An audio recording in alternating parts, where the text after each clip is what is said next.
Hey y'all, we're back again talking about the Brian Laundrie and Gabby Petito case. Now, new updates. They have returned the Mustang, which turns out to be Brian's mother's car, and apparently what they were looking for in the van was an external hard drive. Now, according to the neighbors, Brian was seen in the neighborhood before disappearing. However, I'm not sure how long he was seen after that camping trip. Um, the fact they took a camping trip just right after he gets home, and then he goes missing after a supposed hike in the swamp. Now,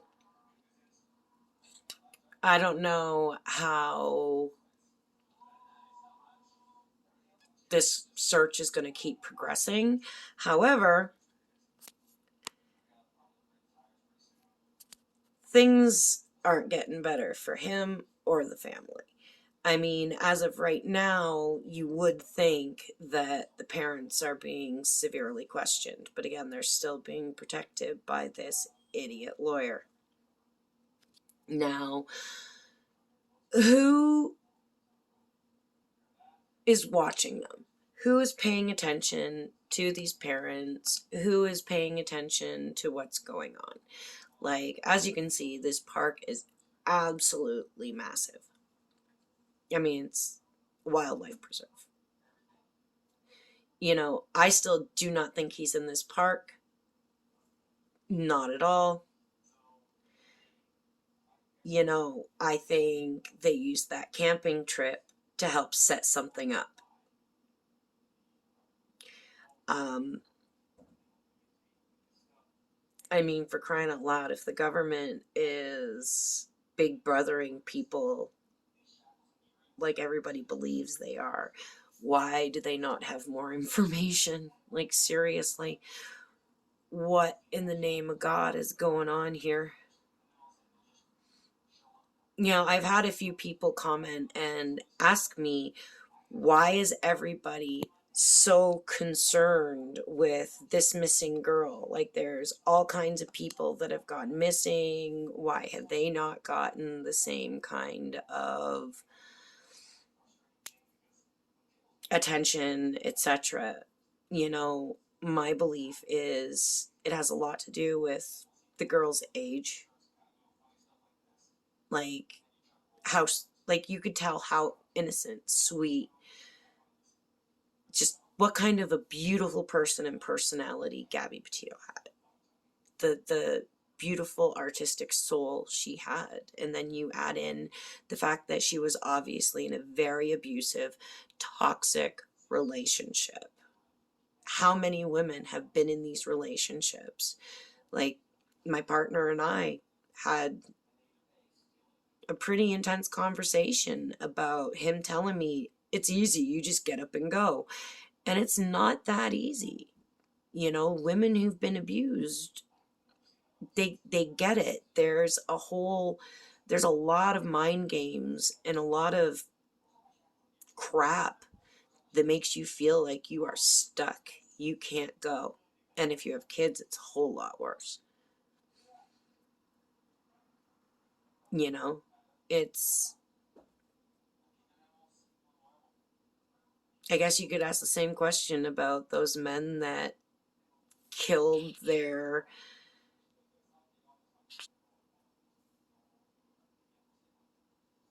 wives and children. Like, I can't remember the guy's name right now, but they found his babies in an oil well. Like, why did his case, Chris something, I believe, Chris Watts or something, why did his case get all that attention? Because it hits close to home. It hits close to home.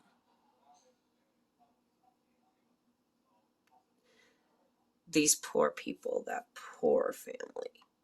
It's absolutely horrible.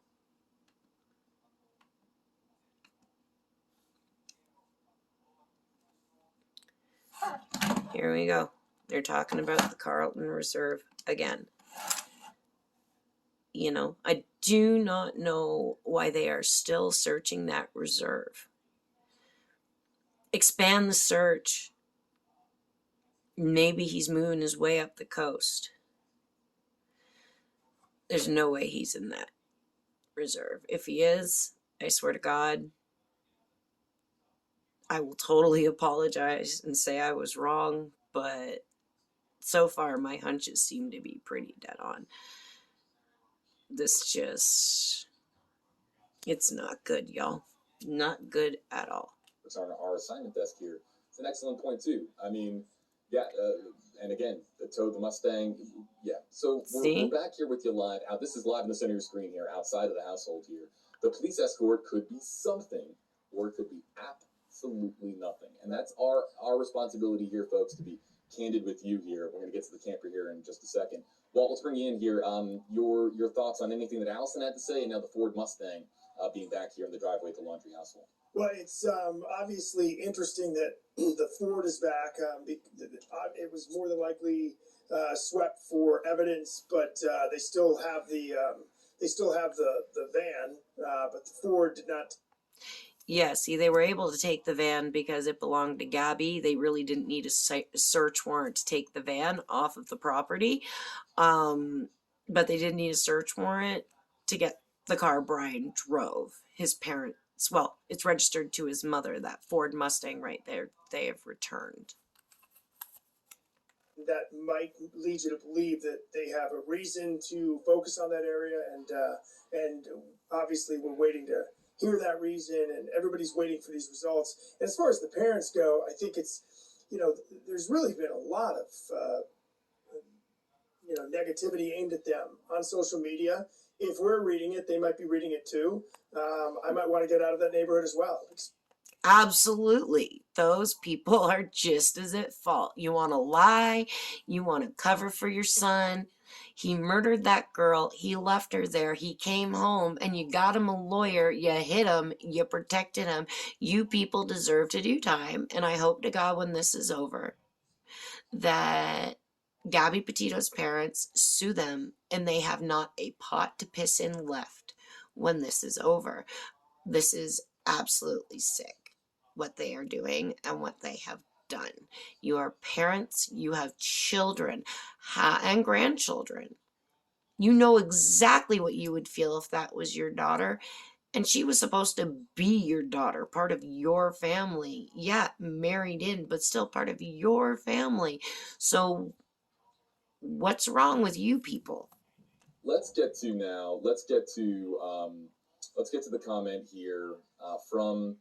Okay, I promised yesterday that we would get some Instagram account comments, and it was difficult to get to Instagram comments. I'm now going to take the first couple of comments here from my WFLAJB Instagram account, where a lot of folks have been commenting at me, and I've been trying for days now to work in Instagram comments here from my account, because I've had people messaging me at all hours of the night. Yeah, I can't fast forward you. Where the search for Brian stands here, so we're going to start here with this comment here from Tabib731 on my WFLAJB Instagram account. #HeyJB. I first want to start by saying you're doing an awesome job. My question is, have the police followed up on when the Laundries got the camper that is in the driveway? Neighbors are saying that the Laundries and Brian left with it for 3 days while Gabby was missing. Yep, that's what happened. And if you ask me, what they were doing was getting rid of evidence and setting up somewhere for Brian to hide. Where did they go camping? Where did they take that camper? What are they doing? I mean, come on now. Does it not feel like the parents had something more to do with this at this point? I mean, really. Come on, y'all. What do you think? Like, share, subscribe.